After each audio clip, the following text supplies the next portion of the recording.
pensez que c'est seulement Alistair Overeem qui lui met une raclée à l'UFC en 2011 ? En réalité, ce moment était loin d'être anodin. Il est en train de se faire tuer par un adversaire bien plus dangereux, qu'on évoque rarement quand on explore son aventure dans le monde du combat.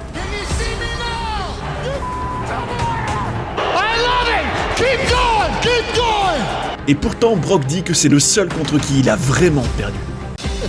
Contre qui celui qu'on décrit comme l'homme le plus dangereux de la planète a le plus souffert dans toute sa carrière de combattant.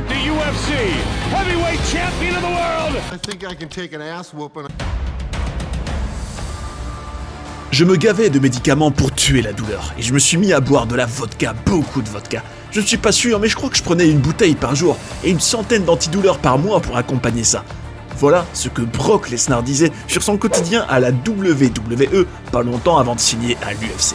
Vous l'aurez compris, sa transition vers le monde du MMA est arrivée comme une bénédiction pour cet homme de la campagne, ancien champion universitaire de lutte, qui n'était pas fait pour ce mode de vie des catcheurs. Sur la route, show après show, on voit très rarement sa famille, tout en étant mal physiquement chaque jour. En plus, il venait d'être père pour la première fois en 2002, et être un père absent, ça le rendait fou.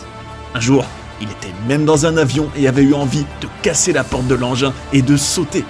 On peut dire que le premier adversaire que Brock a donc dû terrasser, c'est la WWE et son mode de vie. Ce que je veux dire par là, c'est qu'avant d'arriver dans l'octogone, il a d'abord dû mener des batailles juridiques avec la compagnie de catch qui n'acceptait pas de voir sa poule aux œufs d'or s'en aller. I left WWE for a number of different reasons. I'm doing what I love to do.